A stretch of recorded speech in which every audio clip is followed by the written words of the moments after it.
Welcome to the Pindown, your Detroit Pistons podcast. I'm your host, Wes Davenport from Motor City Hoops and Detroit Bad Boys. And I'm Blake Silverman, writer for Detroit Bad Boys, covering everything Pistons, and news writer for Sports Illustrated. And Blake, we are recording just after Christmas and after that Utah loss for the Detroit Pistons. But before we get into any of that, just wanted to ask, how's the little guy doing? Because we had to postpone our last episode to after the holiday here because Blake Silverman came down with a little bit of a bug. And I mean, if you guys you know how that goes. So we appreciate your sympathy, of course. But how's the little champ? Oh man, he's doing good. Definitely won't get into details because no one wants to hear it. But it was like our first during the night sickness, so it was a lot and didn't get much sleep. So apologies to all the listeners that we didn't record, but you didn't want to hear me on like a few hours of sleep trying to put coherent thoughts together. But all good now, so appreciate it and hope everyone had a good holidays, Christmas, whatever you did. So yeah, thanks for checking in. Well, let's start here because we got this question on the Pistons Pulse. I thought it was a fun one, so I'm going to steal it. I can't remember the commenter who asked it, but favorite Christmas or holiday tradition for you guys? What is it? Ooh, that's a good.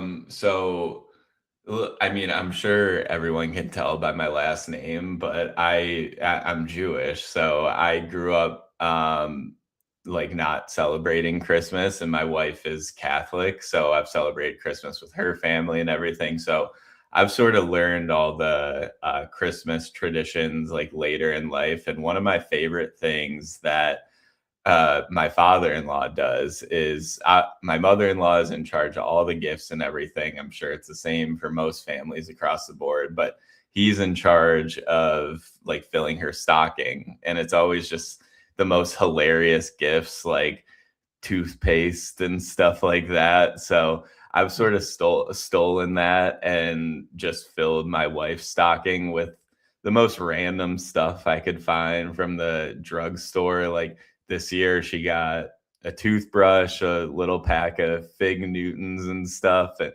some of her favorite candies. Like, and not all of it was gag jokes, but that's always, I love seeing like my mother-in-law and now my wife opening their stockings on Christmas.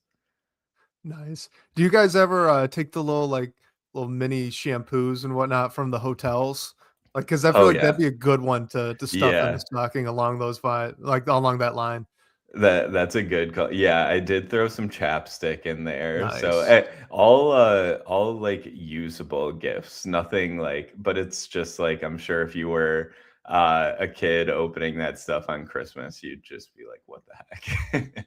Oh yeah, it's like the socks thing. When you're a kid, you don't want to get socks, and then now as an adult, most of my socks have holes in them. I love getting socks. It's like perfect. I needed these. These are great. Same thing, I'm sure, with the toothpaste and all that. No, for me, mine's not even around Christmas. It's a little bit before. Our family goes and cuts down a Christmas tree like the weekend after Thanksgiving, and I have a hard embargo on any Christmas music, holiday music at all until we go and get the tree. Like the tree has to be imminent before the music can turn on in the car. So I look forward to that. Makes it a little bit more scarce, kind of like a date to look forward to. And then boom, it's the holiday season and you jump all in. But so that would be mine. I like the stocking thing though. I might have to steal that. The Christmas tree one is good. We don't do the real tree over here. And my wife is a big holiday person, so I know it's a controversial subject, but pretty much November 1st she's like decorating the house for Christmas and playing Christmas music. No, that's don't steal my Thanksgiving. You can't do that to me. I love Thanksgiving. It's not even just that. Like I'd say early September, we're getting like Halloween decorations up, and now my son's like he'll be 2 in February, so he gets it, but he doesn't get like everything. So he'll still be trying to listen to like Christmas music in like July, I'm sure, but he loves it, which is fun. I saw someone, I forget who it was on Twitter, a Pistons fan, but showed their Spotify Wrapped, and Brenda Lee's "Rocking Around the Christmas Tree" was the number one song because I think it's their son loves it and just plays it year round on the way to school. Oh yeah. So that's perfect. Yeah, you get all those, like, my, listening age, all my friends were, like, laughing because theirs were, like, saying that they're 60 or 70-year-olds, and mine was 23, which I'm sure is because it's a mix of listening to, like, the young kids stuff and some older stuff too, so I guess at least he keeps me young, which is a good thing. Have we considered your friends just have really old taste in music? Oh, yeah, that too. Because like 23 is much closer to our actual age. I mean, it's definitely under, but it's a little bit more defensible than It 65. Oh yeah, 100%. No, I'm sure some of it was me too, like listening to music. That's probably a little too young for me. So yeah, definitely was able to give them a little bit of crap about that too. All right, all right. Well, let's dive into that Utah loss. One the Pistons really shouldn't have dropped, but it's not like Utah's a terrible team. They've got some good talent out there. So yeah, and they were on a 4-game losing streak. But let's break down exactly what happened. We had a pretty good game from Cade Cunningham, 29 points, 17 assists, one off his career high, if I remember correctly from Yep. the cast.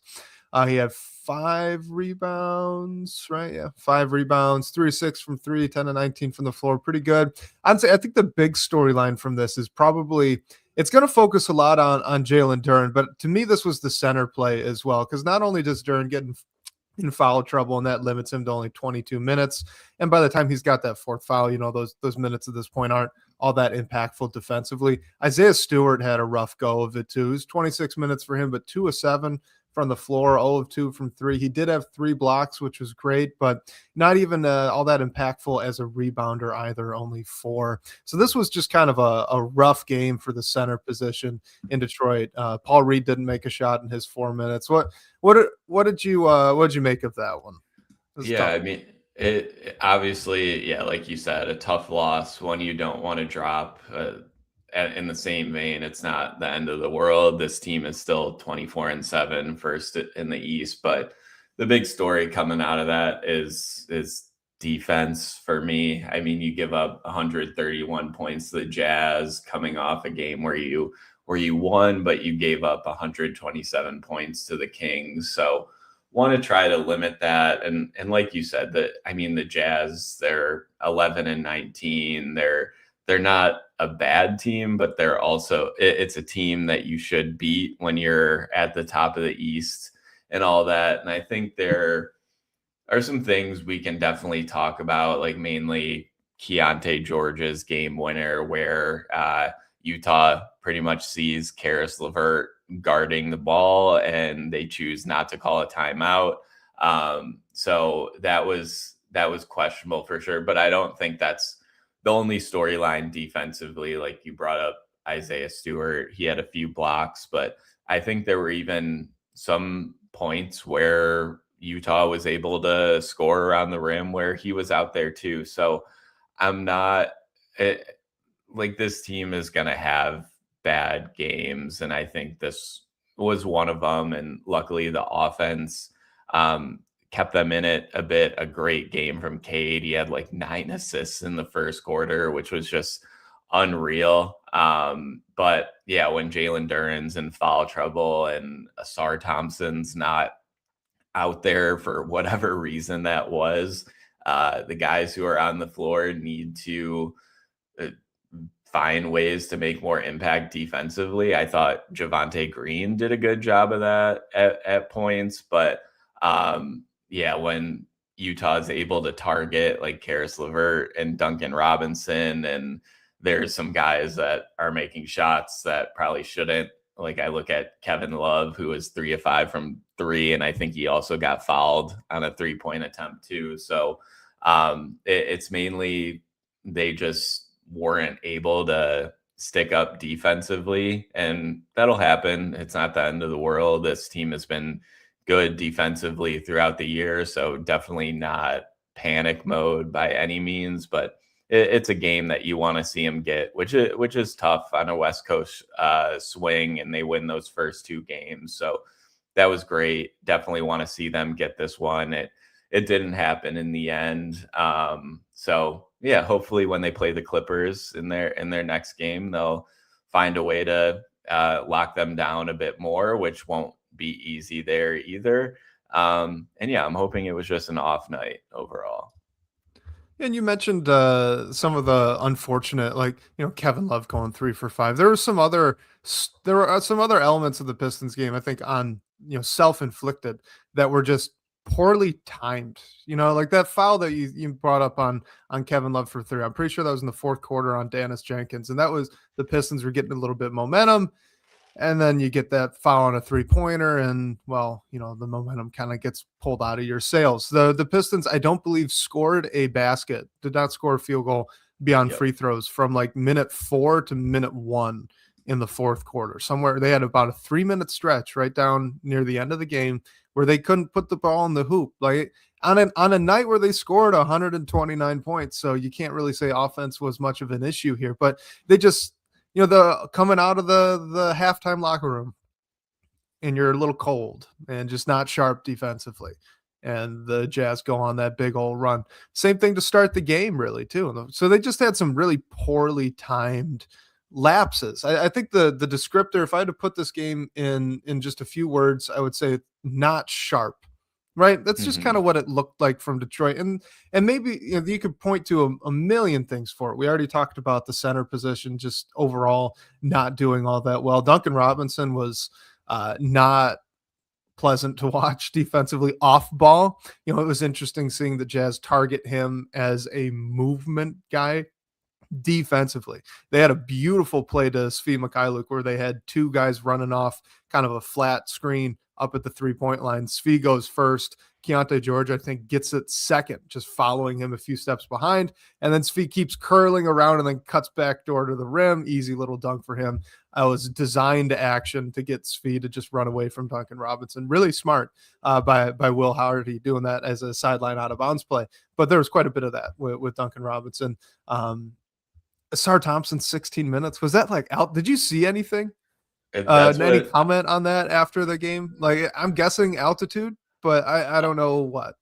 Yeah, all I've seen, I haven't seen any official. I'm sure someone asked JB about it, so we'll have to look into that. But all I saw was Pistons Twitter wondering the same thing that we are. I mean, I saw Koo from Locked On Pistons point out like maybe it was his asthma that was getting to him, so maybe that was it. But yeah, when you have Karras that's guarding the Keontae George, who's going off for 29 points at that point and then hits a game winner, you definitely want your best on-ball defender on him in that scenario, and that didn't happen. I was surprised we weren't getting some like defense offense subs, and I mean, credit to Utah, they see that and they just go for it. But yeah, it was definitely not what you wanted defensively. So I'm sure there was something going on, but like, I don't mean to pick on Karras because he was good. He made some big shots throughout the night, but obviously he's not the tier of defender that you want with the primary assignment in that play. But yeah, hopefully when they get back to a lower altitude, we see more minutes from Asar Thompson, because 16 minutes in a game where defense was the problem definitely isn't what you want to see. I was going to defend Karras for a second too, because honestly, that game-winning shot from Keontae George was one heck of a shot. I mean, that was a tough off-balance floater. He got a little contact on it too, not enough where you'd think that the ref would ever call foul on that, especially so late in the game in that situation. But like, he was fighting through some contact, tough off-balance Euro step floater over Jalen Duren's outreaching arm, skying way above the rim, and then it just nestles right into the net like that. I mean, that was that's props to George. I actually thought Karras did a pretty good job cutting off his first angle and making him take a really difficult look, given the fact that, like you said, he's not an all NBA defender. So that's not our expectation here. I thought he did a pretty good job on that one. No, that's not to say the rest of the game he was an amazing defender. He wasn't, but he did rise to that moment. I thought it was just a heck of a shot. And, that's the thing with this Utah team, man. Like, they can score. Keontae George is a great young offensive player. Lauri Markkanen, is he still averaging almost 30 a game this season? He scored 30 against Detroit. Yeah, he's good. Nurkic had kind of a time machine game here. He's not usually the guy we saw, but he's still a talented big. He can pass the ball. He can shoot. He's a little bit of that throwback game with a jump shot, a little Jonas Valanciunas esque there, I think.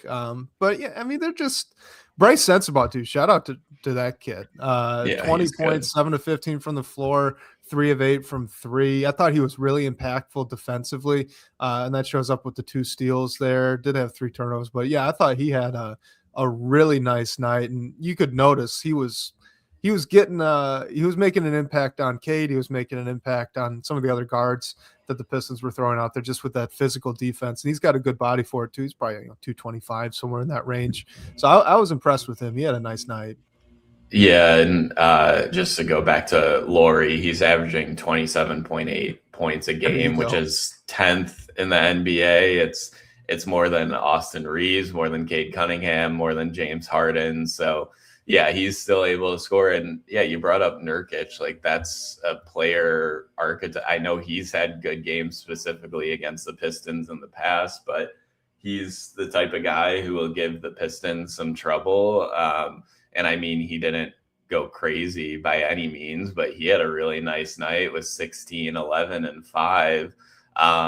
So yeah, it's a team that will fight. And they're not like horrible by any means, and they have some good young players, like we saw with Keontae George and Bryce Sensabaugh doing, and Kevin Love's still out there on top of Lauri Markkanen. So yeah, it's a tough one to drop. You don't want to drop these games, especially against a team like the Utah Jazz, but they're going to score, like you said, and you need to find ways to limit that as best as possible. And the offense needs to keep up, which they did. It was definitely sluggish at times, and there were long stretches where shots weren't falling, which was tough. And, I thought if the Pistons forced overtime, they would probably win the game. It's not a guarantee, especially with Jalen Duren at 5 fouls, Isaiah Stewart at 4. And I thought I liked the move on the last second chance for the Pistons to win it. I like giving Cade the ball. He's going to get a lot of attention, but also Jalen Duren had Keontae George switched onto him and was fairly open. So that was an option there too. It's just a tough game overall. The ball is not always going to bounce your way every night. And I mean, credit to them for at least giving themselves a chance to win in a night where they were clearly off. But hopefully you see a bounce back when they hit the floor next against the Clippers. Yeah, and it wasn't a bad look from Cade too. I wish he was going for the shot more so than trying to draw the foul, because I do think if he was clearly playing for the contact. He got the bump he wanted. He thought he was going to get that whistle. That's tough. The refs usually don't call that kind of foul in that type of spot. I know earlier this season, Cade did get that look with the kind of half-court heave there against I can't remember who they were playing. Boston? Was it Boston? I think it was Boston. That controversial foul. Right. Where it was a foul. It was a shooting foul, but did you really call that in that spot? Usually you let that go. That was what this was. So it's honestly a good thing that they didn't call the foul. So I'm not making that argument. I just wish Cade was looking for the shot more so, because I do think he had an opportunity the way that Sensabaugh reared back to avoid the content. I think he could have risen straight up and tried to get a pretty normal looking shot off, if not off balance. But you live with that, right? You want to put the ball in your best player's hands at the end of a game. I'm comfortable with it too. If Duren had not been in foul trouble all night, only had 22 minutes and 7 shot attempts to his name in this game, I would have been right there with you. Like, yeah, get him the ball there on that switch, see if he can make something happen in 2 seconds. However, he was not in rhythm, as was pretty obvious for most of that night. It is kind of a trend with him. If he gets in foul trouble, that's pretty much the only thing that can destabilize his offensive game. Not like he played poorly, 5 of 7 from the floor. He had 11 points, 4 rebounds, but he did have 4 turnovers and just kind of looked out of rhythm after he got knocked out of his cadence early on in the game. But last thing to come out of this game, free throws, because that's the difference, man. So it's not like the Pistons really got, ran off the court in terms of free throw attempts. There was, I know that I think I saw some ref controversy or something online on Twitter during and after this game. But look, the Jazz shot 26, the Pistons shot 23. That's close enough to say that's a hand wave margin. The difference here is the Pistons were 15 of 23. The Jazz were 25 of 26. Look, you make 3 more free throws, you win this game. Mm-hmm. So the big difference, Cade Cunningham, 6 of 9. There's your 3, because Lauri Markkanen, 10 of 10. Yusuf Nurkic, 3 of 3. Keontae George, 2 for 2. Kevin Love, 5 for 5. We can keep going down the line here. That to me, for all the defensive letdowns, for all the kind of iffy rhythm that the team had offensively, this was why they lost the game. They could have stolen a win here if they just made their free throws. Yeah, and I think the discourse followed. I believe it might have been toward the end of the first half, but potentially in the second half, there was a point where the Pistons were 3 for 9 from the foul line as a team. And at that same point, I don't remember the exact numbers, but the Jazz were like 14 of 15 or something like that. So I like you said, toward the end of the game, the attempts were fairly even. And yeah, Cade missed at least like 1. I'm not sure if all of his misses from the foul line came in the fourth quarter, but he definitely... I think he had 1 earlier. He split at the stripe in the second quarter, I think. Okay. Yeah, but he had some misses as well. And yeah, I mean, 65% from the foul line as a unit is not what you want to see. And I mean, Ivy was 0 for 2, Asar was 2 for 4. So you could look at those Cade free throws and, like you said, say there's the win right there. Like Lauri Markkanen was 10 of 10 from the foul line. Not expecting Cade to make every single free throw, but Cade and Ivy 0 for 2, yeah. Can't have that either. It wasn't, not just Cade. It wasn't just Cade. That's yeah, 100%. So yeah, like you said, that's definitely an area you can look to on top of the defense, because I mean, turnovers, it ended up even. Both teams had 17 turnovers, but there was a point where Utah was turning the ball over much more than the Pistons were. So yeah, when you get to the foul line, you gotta connect. It wasn't there. And you're not always going to play a team that goes 25 of 26 from the foul line. And it ended up biting the Pistons. So hopefully it's something that they can address as well, because yeah, you need to connect on the 3-1s when you get those opportunities.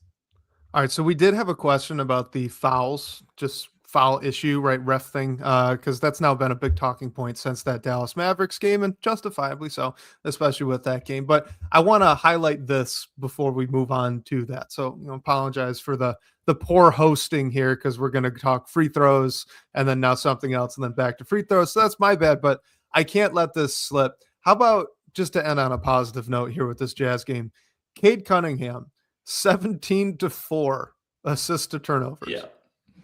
I mean, incredible. Good Lord. Jaden Ivey was 4-1. Cade beat that, if my math's correct here. Cade was better than 4-1 assist to turnovers on a night where he had 17 assists.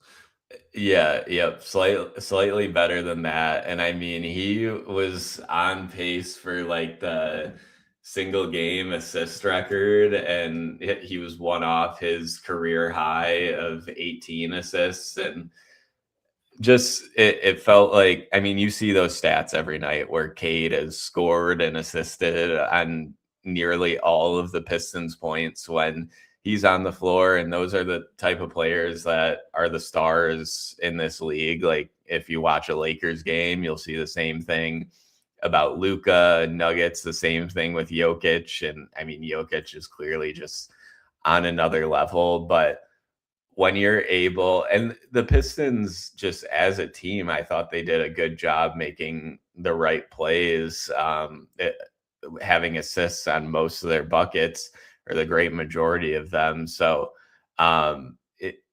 it would have been awesome to see him get to 20 assists, or even more than that with the pace that he was going. But yeah, he had a really good game. The foul shots thing aside, like you said, that's not only on him to bear. But yeah, what a game from Cade Cunningham, just making the offense flow in general. He was clearly just making all the right reads right at the start of the night with the incredible first quarter that he had. And there were probably, all your teammates aren't going to make all their shots every night, but there were probably like 4 or 5 assists that were left on the table that he made the right play and the shot didn't fall. And you could say the same thing. Like he definitely did have a few passes that led directly to a foul. And obviously you don't get an assist for that. I believe the Euro League actually counts that as an assist, which would be cool. But yeah, just incredible game from Cade overall. And scoring wise, he comes out a little slow, but that's because he's making he had like 9 assists in the first quarter, and he still ends the game with 29 points and 17 assists and 5 rebounds. So just an awesome night from him. I mean, I know he had 4 turnovers. I can only think of one bad decision he made. Unfortunately, it was in the fourth quarter where he tried that little hook skip pass, and it led directly to a dunk for the Jazz on the other end when the Pistons really, that was a bad 4-point swing. But that was, I mean, he was a maestro out there. He could go wherever he wanted. He could get whatever look he wanted. And it's an amazing night and just kind of fun to watch, context of the game aside, when a guy is so good, he's so in the zone for a game where not only can he get whatever shot he wants on the floor, but against the Jazz, it felt like Cade could get whatever shot he wanted for his teammates on the floor too. Mm-hmm. 13 assists, I think, in the first half. Unbelievable. There was no answer for him. Whatever he wanted to do, he was doing it. And it was to the extent that he was getting his teammates whatever shot he wanted for them, which that's impossible. I don't know how he did that. So that was one heck of a night from Cade. Unfortunate that they didn't come with a win, but this is the kind of stuff where you have a game like this, league takes notice. Let's start the All-NBA first team push. I think he's right there. This is the kind of thing that those guys do. He's right there. Oh yeah, I do too. And I mean, I think the list for first team NBA right now is probably, I mean, it's definitely long at this point, but he's certainly in that conversation. And about this game specifically, like you brought up how Duren wasn't able to find a rhythm, but there was a stretch in the third quarter where Cade was really making things happen for Jalen Duren and getting him great shots and finding everything, and when you're able to get your teammates going who maybe aren't able to find that rhythm, like that's just enough. Like there are very few players who are able to do that. And we know the dynamic between Cade and Duren and how awesome it's been. So when he's able to do that, when Jalen Duren is in early foul trouble and he's not able to make as much of an impact offensively, I think that's a good, just like little thing that you can take from this game, even though it was a loss. Like that was awesome to see from Cade as well. All right, so let's go into a question here, as I mentioned, about the foul stuff. So we'll start with this. This is from Ramester in the DBB comments. Says, why do some refs seemingly hate us? Shout out to was it John Goebbels, right? Was that the name? Yeah, that was really bad in that Dallas game. But to the question, are there systemic disadvantages being created? Could you look at the foul discrepancy metric and see which team is benefiting the most from calls? So the Pistons, just to throw all these stats right at you, and then let's get your reactions, Blake. The Pistons commit the most fouls in the NBA. They also draw the second most fouls in the NBA. So right there, it doesn't seem like there's too much of a leaning one way or another. But I ran the numbers. Okay. So I went to NBA.com.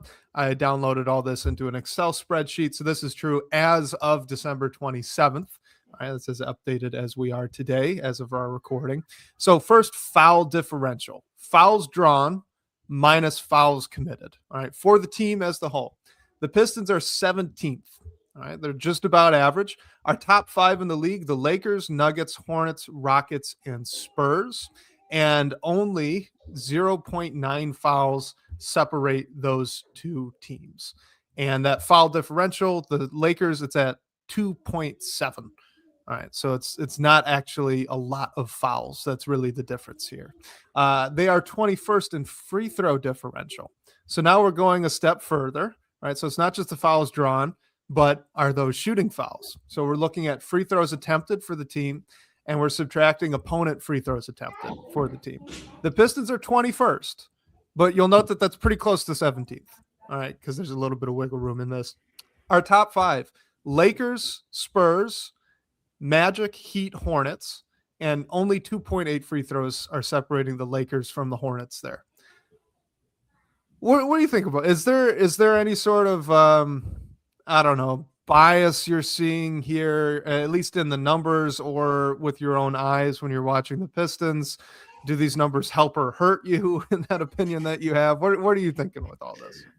I mean, I think if you're looking at Detroit specifically, like it's gotten better from this year to last year. And I think that's talking to the season that the Pistons had last year, the breakout that Cade Cunningham has had individually, because I mean, it's not perfect, but if you look at the top five teams that you named in both sides, one commonality for most of these teams is they have a incredible like superstar that is probably going to get fouls. I mean, it is interesting that the Thunder aren't in either of these groups with all the talk around Shea and all that. But I mean, the Lakers, you have Luka and LeBron, Denver's up there in foul differential, and the Spurs are there in both.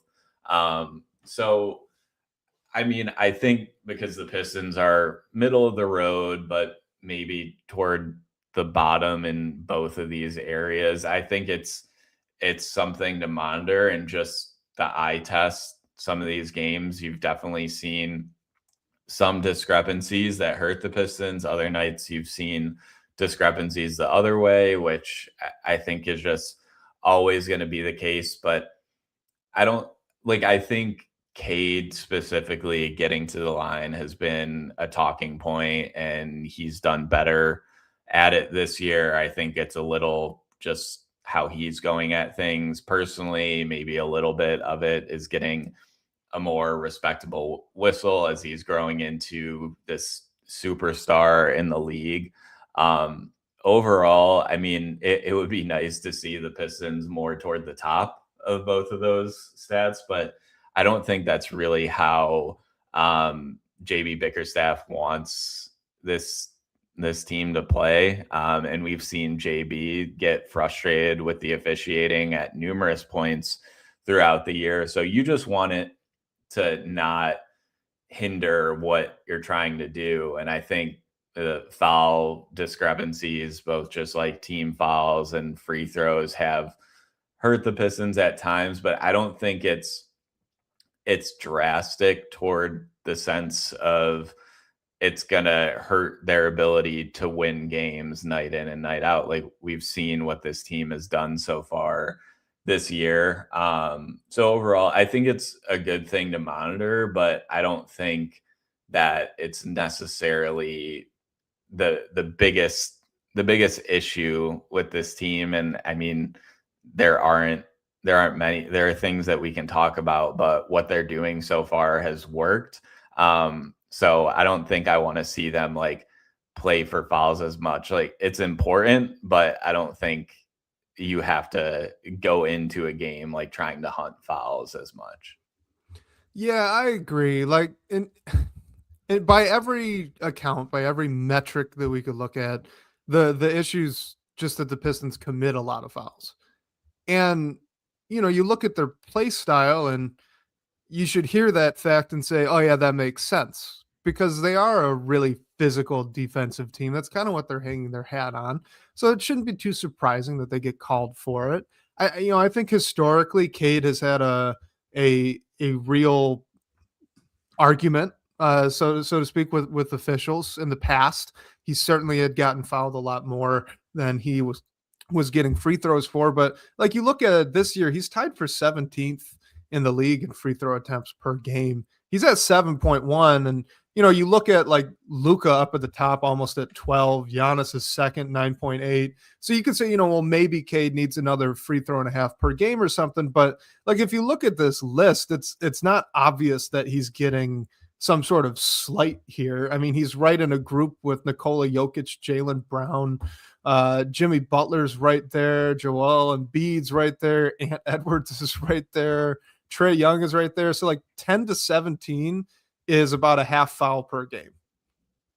A half free throw per game. It's not like there's this huge gap between, these other all NBA guys like, I guess James Harden. You're going to still put him in that category. He's at 7.6. He's seventh. It seems to me like, he's actually at 8.5. He makes 7.6 per game. That's James Harden. I misspoke with James Harden. He's seventh. Regardless, it seems to me like I'm noticing more conversation with officials over the past few weeks. And I don't know if that's necessarily a good thing. On the one hand, you kind of want your all NBA caliber superstar to be leaning on the officials a little bit. So I'm good with it in that way. But at the same time, you're not going to get a free throw every single time you go to the lane. I mean, Luka's shooting 12 of them a night, but that's not even true for him. And we all know that Luka complains quite a bit too. So we'll have to see long run if this sort of pressing on the officials gets the Pistons what they're looking for. But at this point, I'd be more worried about just making them rather than complaining about not getting them. Because when you shoot 65% from the free throw line, I think that's more of an issue than being 3 free throws behind the Utah Jazz. And by the way, I think the Pistons shot 12 or 13 free throws in the fourth quarter, and the Jazz might have shot in 2 or 3. Like, you want to talk about a foul discrepancy? I bet those Jazz fans would have been real upset if they ended up losing that game in the fourth quarter with the Pistons shooting that many more free throws over that span. So to me, it's kind of a non-issue. They're about where you'd expect them to be given how much they foul, and they clearly foul other teams quite a bit. I don't have much issue with some of the calls. Every now and then I do. Like that Mavs game, we can throw that out. That was the worst officiated game I've ever seen in my life, and we could just leave it right there. Outside of that, it's been pretty defensible all year. Refs are the refs, so yeah.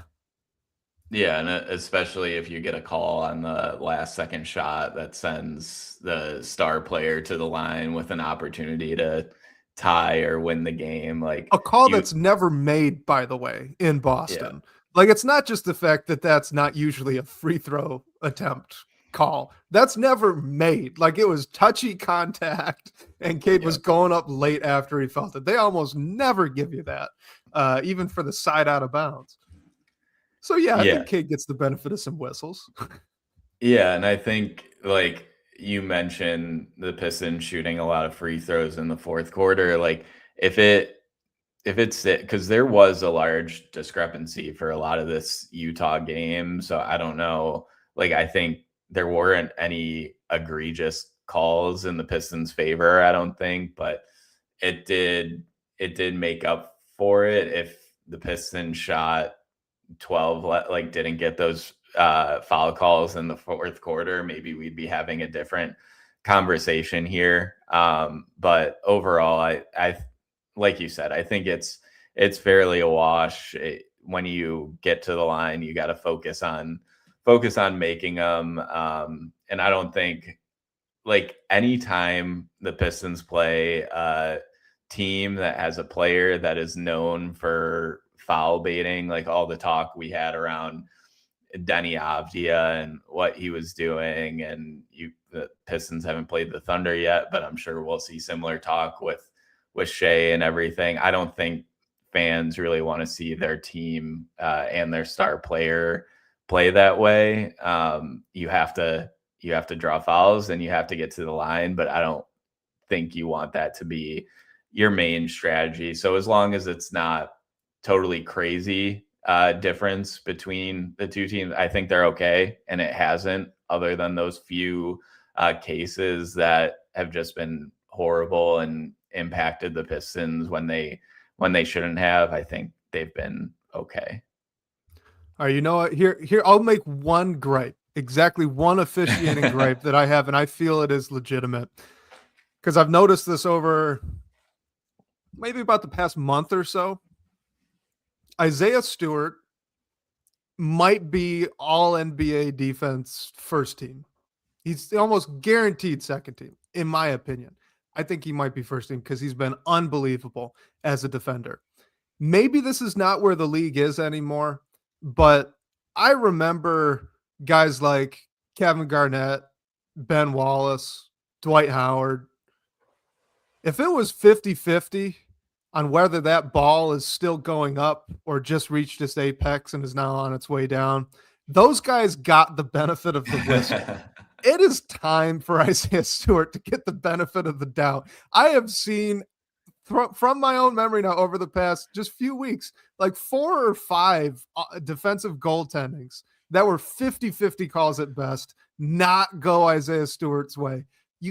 He's earned that call for the same reason that Asar Thompson doesn't get the ticky-tack hip check call anymore, because the league has recognized that he's just that good of a defender. And maybe if a guy kind of struggles to turn the corner, he's actually just a very good defender. So you give him the benefit of that whistle. For the same reason we've seen that happen this year, and Asar isn't nearly in as much foul trouble as he was last year. He still is, but it's not as bad. Isaiah Stewart needs that same benefit for blocking shots. If it's 50-50, that call should not go against him. He's too good. He had 3 blocks against the Jazz still, with one of them being taken away. And it was kind of a BS one that got taken away too. It looked like it was on the way up on replay. Like, if you're not sure, refs, Isaiah Stewart's really good at blocking shots. Give him the benefit of that whistle. That's my only gripe. Hey, I'll take that, because after that call, I was like, does Isaiah Stewart need to like back away from these a little bit more? Because you don't want to see that, obviously, when you have one of, if not the best rim protectors in the league. So if he gets the benefit of the doubt with those, I would be all for it. And I mean, obviously you want to call the game how it should be called and make the right calls, but Isaiah Stewart just being a guy who's not afraid to like get dunked on, honestly. Like, we've seen it at numerous times. Like, he's never going to shy away from trying to protect the rim, even if he's at a disadvantage. And I think he's such a smart player defensively that maybe the ref should say maybe he did get that one, because it's tough, and I don't want to see him back away from those shots. I don't think he will. I think he'll always go for it. But yeah, when the other team gets a free 2 points off it, it's a problem, and you just don't want to see it. But yeah, especially in a game where, like you said, Isaiah Stewart did have somewhat of a rough go for him. still being able to make the impact that he did was awesome to see. Yeah, to me, this is just like in the NFL, if you see a wide receiver make a crazy catch and the refs say, well, it's 50-50, we're going to rule it a catch. We're going to think that he got it because these guys are really good. And then you know what? If we have to review it and it's not a catch, so be it. All right. But you'd rather be wrong in that direction. And before anyone yells at me and says, well, the ref's really bad, or the NFL's really bad at like determining what's a catch and what's not. And I'll give you that. That's fair. But I saw Ben Wallace, I believe in the playoffs, I think it was the Eastern Conference Finals, block Shaquille O'Neal when he was on the Miami Heat. And it get called a jump ball. It's a famous play. I'm sure you guys all know exactly what I'm referencing. He comes up behind Shaq, comes down on Shaq, blocks it. That was a foul. If they reviewed that, that was a foul. It's an amazing play. It's on every Ben Wallace highlight reel. And justifiably so, because if it's a 50-50 call, it goes in Ben Wallace's favor. He's that kind of defender. That's the kind of thing that Isaiah Stewart needs to get. Now, he's earned that, in my opinion, so that's what I want to see. Last thing on the free throws here real quick. The Pistons were 20th in the NBA last season in free throw percentage. Right now, they're 28th. So what gives? This is from No Frown Motown. So, all right, let's because I think that you've seen a lot, and I don't think it's been a single player like this question brings up. And we've seen like Jalen Duren has gotten a lot better as a free throw shooter over his career. He's at 72.5% this season. I think overall, it's a little bit just as a unit. I mean, there are some standouts. Like you could look to Asar Thompson, who's shooting 55% from the line on just under 4 attempts a game. And Karis LeVert should be better. He's not getting a heck of a lot of attempts, but he's at 65. So I think it's a little bit of everyone, which isn't a great answer. And if you want to go to the guy who's shooting the most foul shots a game, which is Cade Cunningham, he's shooting just under 82%, which is very good. But maybe you want to see him grow that a little bit more to some of the guys who are just the upper echelon of the league. I think it's a lot to ask for any star player to be almost like automatic from the foul line. But so like Steph Curry he's Steph Curry. So it's not a great answer, but he's shooting just under 92%. Shea, who gets to the line over 9 times a game, is just above 88%. So it's asking a lot of Cade, who already has a lot on his plate. But if he can get to that like 85%, I think that'll do a lot for the team as a unit. And Asar Thompson is probably the big one. I don't think he's magically going to jump up to a 75-80% free throw shooter, but if he can shoot a little bit better from the line, because how he plays, he is going to get to the line, that'll do a lot for the team as well. So I think, and I don't know how to solve it, honestly. I think there's a lot of stuff at hand, but overall, I just think it might be a team problem that if they just put it on themselves to get a little bit better here and there, it'll go a long way. So I agree with the YouTube user. Says you want your superstar to be closer to 90 than 80. That's true. Looking last year, Cade was at 85%. This year he's at 82. So like it's close, but yeah, you don't really want those 3 of 9 nights out of Cade. You'd much rather be that a 7 or 8 out of 9, right? If he's going to shoot that like you did against Utah. But I think, the real answer here, if you just look year to year, so the top 3 free throw attempters for the Pistons last season, I'm going to throw out Jaden Ivey because he only played half the year, actually just a little bit under. You had Cade Cunningham. He was at 85%, shot 5.3. Dennis Schroeder, 3.4. He was at 83%. And then Jalen Duren, 3.1. He was at 67%. Well, this year, Cade is up to 7.1 free throw attempts per game. He's at 82. Jalen Duren is at 5.9, and he improved actually his free throw shooting to 72.6. And then you've got Asar Thompson at 3.7, and he's shooting 55%. In fact, guys, if you just look at the Pistons this year, Asar Thompson's 3.7 free throw attempts per game. They would be second on the team last year if you just port that right over. As a team, the Pistons are shooting. Last year they shot 22. This year they're shooting 28 free throw attempts a night. So I think it's really the difference of volume. You've just got, instead of Cade and Schroeder kind of leading the way, both being above 80%, you've got Cade and Duren. And Duren's not Dennis Schroeder. He shoots about 10% worse from the stripe. And Asar Thompson's taken a bit of a step back. Last year, he was at 64% from the stripe on pretty low volume. He was only shooting, 2.4 per game. Now it's up to 3.7, and he's at 55%. So it's just, your top three is much worse than they were last year. And they're shooting more than they did last year. So I think it's a problem. And Jalen Duren's free throw percentage is something to watch. It's been dropping as his total points numbers have been dropping. I expect that to change.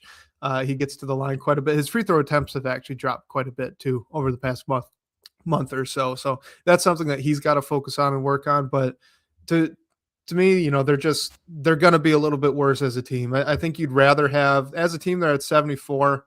You'd probably rather have that at 76.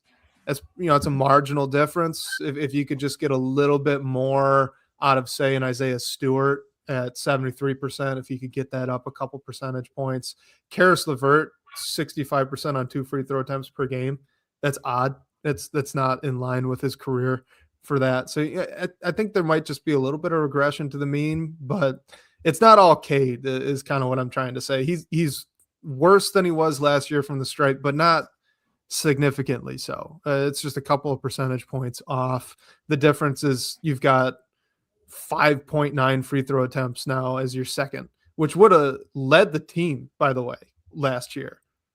So 5.9 is more. That's Jalen Duren. He's shooting more free throws than Cade did per game last year, and he's shooting about 13% percentage points worse from the stripe than Cade did last year. That's the difference. That's why they're not as good. Right. Yeah. I mean, as volume goes up, you want to see efficiency at least stick with that pace as well. Hopefully Cade can, like YouTube user said, get closer to 90% than 80%. Like, even if he gets to that 84 or 85% range, I think that would be a big improvement as well. And I mean, it's not everyone. Like you said, Jalen Duren is shooting better from the foul line. You want to see him get even better if possible.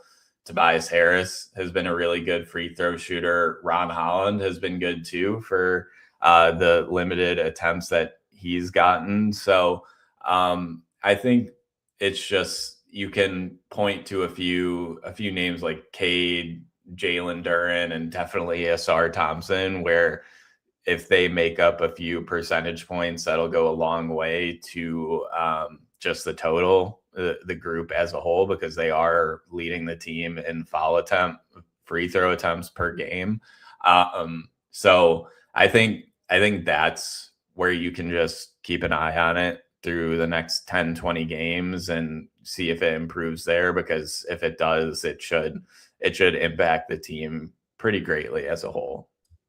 Yeah. All right. We got another one here from Lee County Fly Dog in the DBB comments.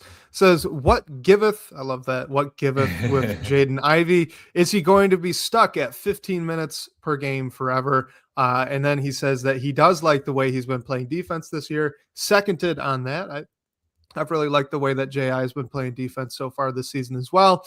And sure enough, he played 14 minutes against the Utah Jazz. So he's clearly on that 15 minutes per game restriction still. So what do you think's kind of going on there? I guess here's the question, right? Because it's noticeable, or at least to me, it seems to leap off the TV screen that Jaden Ivey's getting some of that explosion back now. He's looking more and more like Jaden Ivey that we remember with every game that goes by.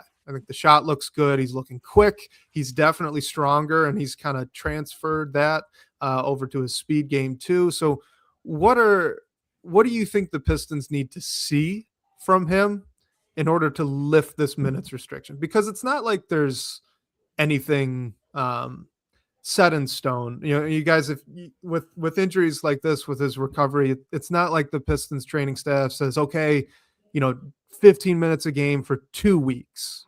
That's not how this works. They're looking for something out of him to show that he is capable of handling the minute load that he once did, because they don't want to push him too hard too fast. So it's not a coach thing. It's not JB Bickerstaff being stubborn. This is the training staff making sure Jaden Ivey's right and ready to go. So what do you think that they're looking for in order to lift this restriction? And we could see Ivey maybe get up closer to like 20 or 25. Man, I've loved how he played, so I'd be excited for that. Yeah, so I mean, just looking since he's been back, the most minutes he's gotten in a game was 21 against Boston a couple weeks ago. The game before that against the Hawks, he was just under 19 minutes. So, but we haven't seen him get close to 25 minutes a night or a game, other than that Boston game where it was as close as he's gotten. I thought last night, I honestly didn't think it was a minutes restriction thing. I thought it was Dennis Jenkins comes in because the offense needed a little bit of juice, and Dennis Jenkins makes 2 big threes. And because he did that, provided a little spark that wasn't perfect at times. He got a little more run than maybe he would have.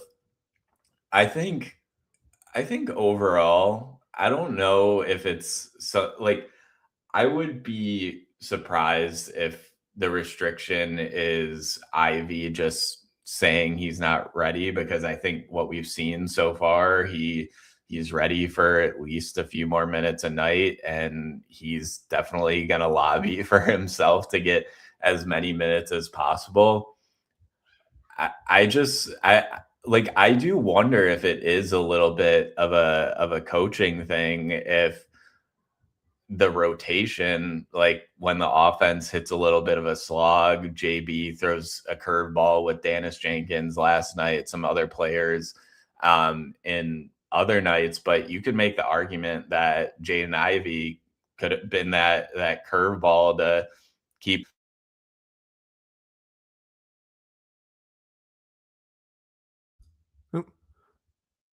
Sorry, my audio cut out there for a second. Hopefully you can hear me. But we're good. Yeah, my mic went out for a second. I apologize. Oh, thank goodness. Okay, I thought it was on my end. Sorry about that, everyone. We'll edit that out for the actual podcast. Yeah. Sorry, you guys sorry, get to have everyone. fun. But go on. Continue. My mic is way too finicky. We need to address that. But I think Jaden Ivey could have been that curveball when he has a night where he's 4 for 5 from the field, makes 3 threes. So maybe there is a bit of a restriction there, but I do really wonder if a little bit of it is just the depth of this team, and sometimes that makes Ivy the odd man out, which you don't want to see that throughout the season, because I think he's proved that he can have some more minutes and he's able to play deeper into games. So I'll be interested to keep an eye on this throughout the next few weeks, because I mean, he's been the past 2 games, he's played 14 minutes. He played 18 against Portland and just 13 the game before against Charlotte. So I think right now 15 is that sweet spot for the medical staff, for JB, and what needs to happen for him to get past that, because I think his play has certainly spoke to he should be getting more minutes for this team.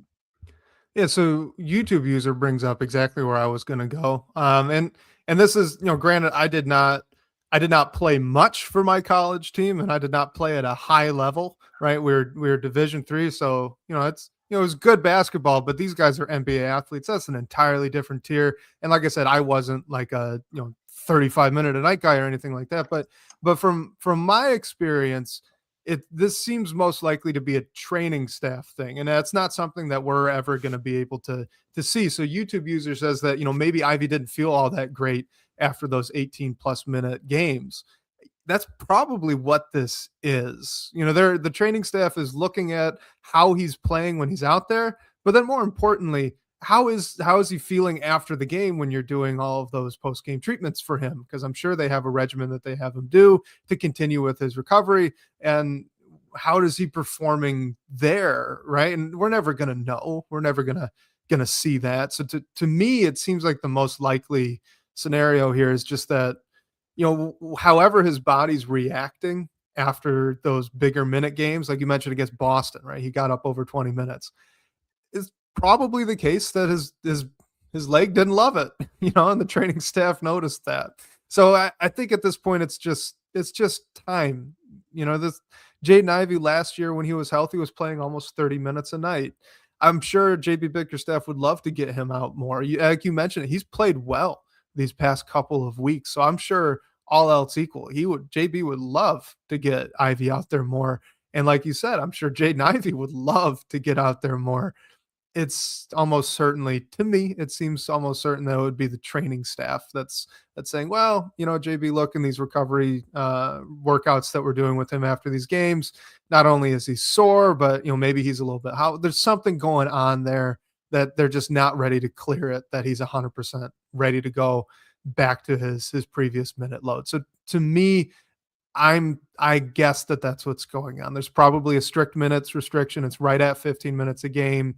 And they worked that out. The training staff worked that out, and they're just waiting to see how he responds after these games to see if his body's really ready to go. And it's probably not yet. Unfortunately, I'd love to see him more too. You might be muted.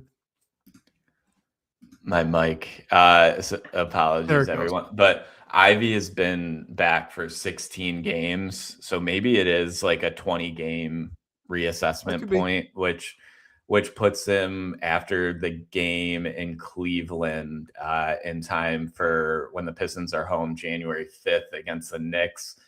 Maybe you look at that to see if things change at that point. Who knows? It could be something else, but I think it could still be like a training staff thing and keeping him locked up a little bit. So maybe there is a reassessment point at some point that's coming up, because I mean, it feels like Ivy's been back for a while, but it has only been 16 games. So he probably still is ramping up a bit. All right, we are going to save some of these questions on the trade deadline for our next show. We got a good one from Swan Jeezy in the DBB comments. We'll save that for next week. Our guy Caleb also mentioned a trade deadline question. So again, we're going to push those to last week. But I think that this voicemail question we have is going to be short and sweet. So let's hit on that, and then we will close out the show. So here is our voicemail question. My question is, all things being equal, would you trade Cade for Luka even up? All right. So now this is, I don't know, our unnamed caller, I don't know if they are aware that this is a long-running Pistons Twitter and actually DBB Live all the way back in the day when this show was not called the Pindown, but it was called DBB Live that first summer that Jack Kelly and I, our guy from Australia, were doing this show as a live chat. But we would get this question a lot, and this was a couple years ago now, but it makes a return.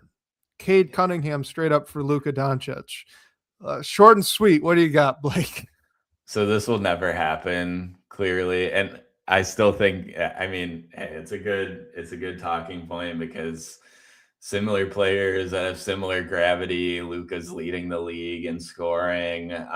But no, I don't think you can deal your homegrown superstar for really anyone, even a Luka Doncic. And I mean, I don't think the Lakers would ever do this. I don't think the Pistons would ever do this, because how does it make sense? I think you're going to two similar players, and maybe one front office prefers one to the other, but I don't think you'd ever see a trade of this magnitude, which is crazy to say because we saw a trade of insane magnitude when Luka Doncic was dealt last year. But even in that, you saw the Mavs, shout out to Nico Harrison, but trade for different archetypes of player. Like, I don't think you're ever going to see a superstar for superstar straight up. So yeah, it would never happen. It's a good conversation, but for me, the answer is no. My answer is no as well. Look, Cade's a better defender than Luka. Luka's a better offensive player. I think that Luka offensively is kind of like, 1.5 what Cade is, just about every stat. You look at there, free throws, points, all that good stuff. And that's all great. I think Cade's a better defender, so you got a little bit of a trade-off there. Cade's a bit younger. But look, he's your homegrown star. And Cade in his own right, like this to me made so much more sense when, Cade Cunningham was just coming off of his rookie year, right? And you were like, well, you're looking at the potential of Cade versus what Luka already is. We didn't know that the Mavs would trade Luka.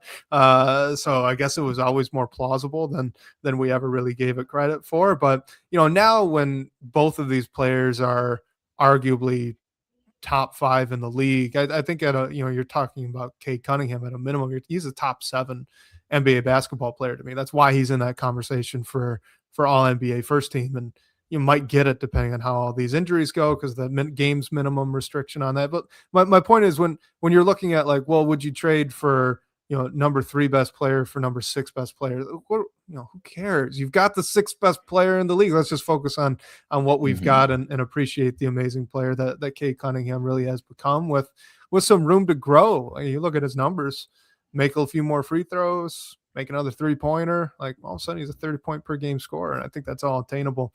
So no, Cade Cunningham, he's more Detroit. That's what I'll say that. That's my reasoning, even though I've completely made it up. He's more Detroit, so I want to keep him. That's why. Just keep him here at all costs, no matter who else is on the table. I mean, I don't think untouchable 100%. I think no matter what, if any other team asks about Cade Cunningham, that conversation is going to be pretty short, no matter what's at hand. So, but it's fun because of the echelon of players that both those guys are. So, shout out to our unnamed caller for using the voice line.